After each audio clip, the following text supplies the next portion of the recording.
Good morning, everyone. 9 o'clock on your Sunday morning. Thanks for getting your day started with us here on 13 Sunrise. I'm Matthew Foltz alongside Lindsay Monroe. I hope your weekend's been going great and you didn't get too wet yesterday out Yeah. that rain, Lindsay, because it really came down. It did. We had some lightning as well, but you know, I really felt different. Like you can just tell there's a lot more moisture in the air. It feels a little tropical, definitely more summer-like. And today we're going to add about 10 degrees to our temperature. So We'll take it. rain is out. We're going to bring back the sunshine. We're also going to be talking about some warmer air settling in over the next few days. We wanted to take you out live to the Indianapolis Motor Speedway where we're finally starting to see some sun. It's been pretty overcast so far today, but as expected, that drier air starting to take back over the upper levels of the atmosphere. So that is going to be the deciding factor. When do we see sun and when do we see a little bit more cloud coverage? Right now we're at 67. The warming trend is underway. Winds are out of the south around 9 miles per hour. I do think it will be breezy at times today, getting gusts in excess of 25 miles per hour at times. Going to be a windy day, and that's all going to be ushering in some of that warmer air, more moist air from the south as well. So as far as our cloud coverage, still monitoring some scattered clouds around central Indiana, but we're now sitting on the warm side of this boundary that's situated to our north. Above that, we've got drier air, much cooler air as well. So we're going to be sitting in the warm sector of this weather system for today, which is why we are forecasting a big time warming trend as we get back into the 80s. We're already at 72 in Muncie. It's 70 in Kokomo right now, 68 in Shelbyville. And today's forecast will take us back through the 80s with a mix of sun and clouds through the duration of this afternoon. We've got a couple rounds of some strong storms possible. One Monday afternoon, another Tuesday night. Going to be a bit of an active setup. We'll get you updated on the latest from the Storm Prediction Center as well as that rain and storm timeline in your full forecast.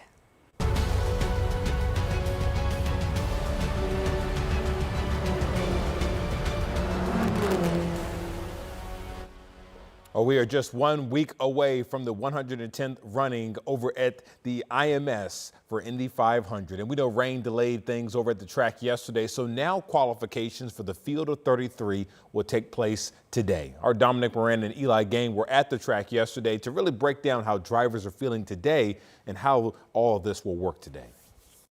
Welcome to a wet and soggy Indianapolis Motor Speedway. Saturday was supposed to be an exciting day as qualifications were set to ensue. However, Mother Nature did not cooperate out here on the track. The rain simply didn't stop falling as crews were trying all throughout the day to get the track dry to possibly salvage qualifying, but it became clear that it just wasn't going to be possible, leaving both drivers and fans alike disappointed. But my goodness, we are set up for a jam-packed day of qualifications on Sunday. We got a chance to catch up with both Takuma Sato and Santino Ferrucci throughout the day on Saturday. They have differing opinions on what a one-day qualifying extravaganza means for them.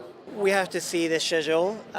It's going to be very hard. I don't think we can do this step qualifying, can we? So it might be just one shot and then top 6 later on, which is going to be very challenging for us to be able to get in top 6. So hopefully we can do it 33 cars today.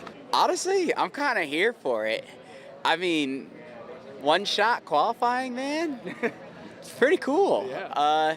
We'll see. I'm hoping that the rain holds off today. It would be nice for the fans to get some action, but you know, if not, one shot qualifier tomorrow, go into a fast 12 and then to a fast 6, I think would be a lot of fun. All right, here's your schedule on Sunday. Practice will begin at 9:30 a.m. Qualifications set to begin at noon. Your top 12 at 4 o'clock and your Firestone Fast 6 to determine who will be on pole for the Indianapolis 500 will begin at 6 o'clock. We mentioned, obviously, drivers, mixed feelings on disappointment or a fun day on Sunday, but Eli Gain will join me now.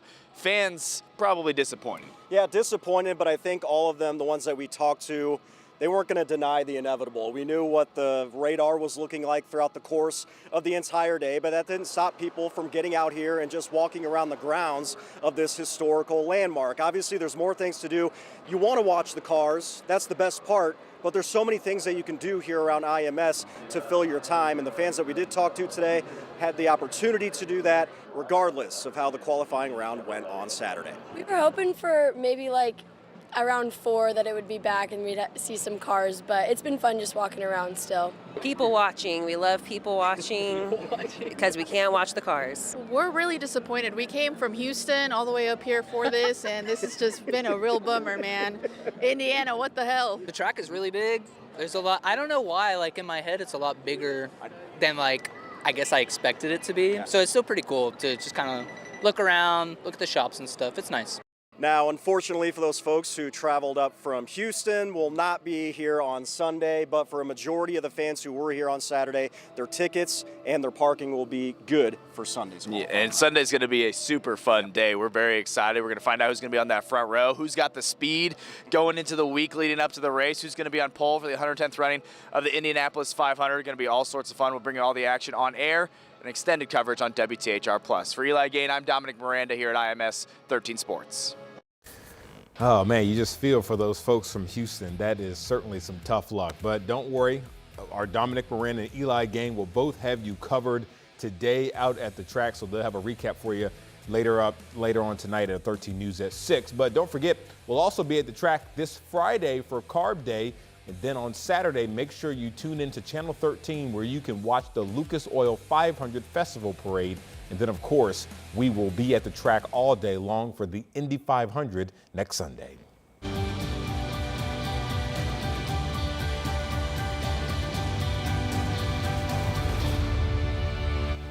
This morning, we have a new 500 Festival Queen. Haley Reedy was crowned during the breakfast at the Brickyard yesterday. So the 2026 scholar went to Marian University. There she is as she had her name called up.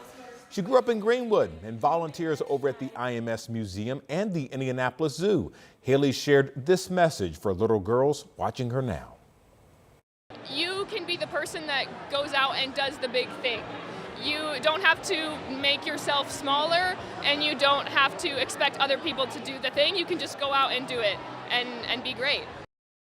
What a great message right there. Reedy is one of 33 college-age Hoosier women selected for the 2026 500 Festival Princess Program. So big congrats to her again this morning. And yesterday, 13 News also saw protesters at the Speedway pushing back against ICE. They're calling for the Miami Correctional Facilities to stop holding ICE detainees. The detention plan was originally dubbed the Speedway Slammer, and protesters tell 13 News they wanted to raise awareness while the Speedway was busy with visitors. Now to Plainfield, where police say a man is in custody after firing shots into the air at a gas station. Plainfield police say the crash originally happened around 1:30 yesterday in the parking lot of a Get-Go near Main Street and Ronald Reagan Parkway. Police say then people involved were exchanging information when a man got a pistol from his car and fired it in the air. Police say the man then went into the gas station and fired off shots in the bathroom before running off. He was later found in Marion County and detained.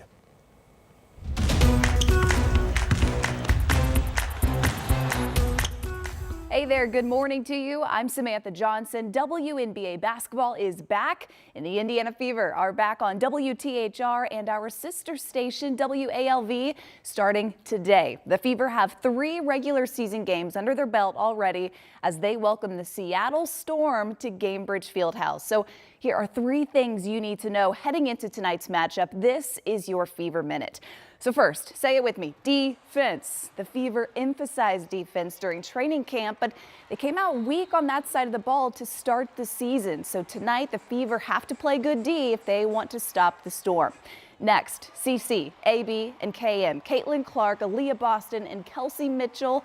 These 3 together seem practically unstoppable. In the regular season opener, they scored 73 of Indiana's 104 points. Win in doubt, get the ball in their hands. And lastly, the Fever are right in the middle of a long homestand. 4 games in all. This is game 2. Sometimes it can feel like every game is a home game for Caitlin Clark and the Indiana Fever. But this week, including tonight, they can use that home crowd to their advantage. So we want Gainbridge to be loud tonight. And if you can't make it down there, join us and watch the game live on our sister station, WALV. We have the link to help you find that at WTHR.com/fever. Tip-off set for 6 o'clock. Have a great Sunday. Looking forward to that matchup. Well, we know right now a lot of events happening across the metro may have been pushed back due to the rain yesterday. And one event happening today is the 54th Broadripple Art Fair. So our Ella Rhodes is there now as organizers continue to put on the final preps before things get kicked off. And Ella, what are some of the few different things they have this year? Well, one of the major changes is there's a whole lot more artists this year at the art fair. They have around 185 artists. I mean, just check out all of these vendors in these white tents. So many different kinds of art too, you know, not just, you know, portraits and paintings. There's some ceramics as well. I saw some jewelry, and you can even catch some really cool art making like glass blowing. That's always one of my favorite things to watch, and you can find that today at the art festival as well. So there's tons of things to check out. And no, they were not rained out yesterday.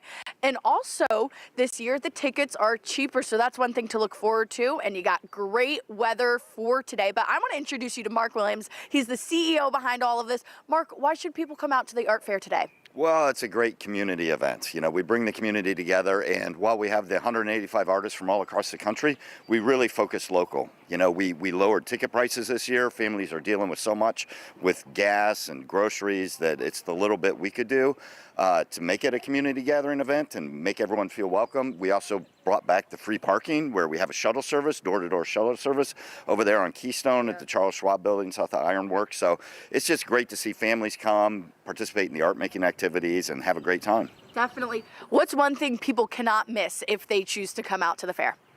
Well, honestly, it's the food and drink, because it's all local vendors. It's our friends at Beer Brewery. It's all local restaurants. So we're really trying to support our neighbors. Oh, I love that. The community out there supporting others in the community. You can't miss it. From 10 to 5, you can still come out. It's a beautiful day. Matthew?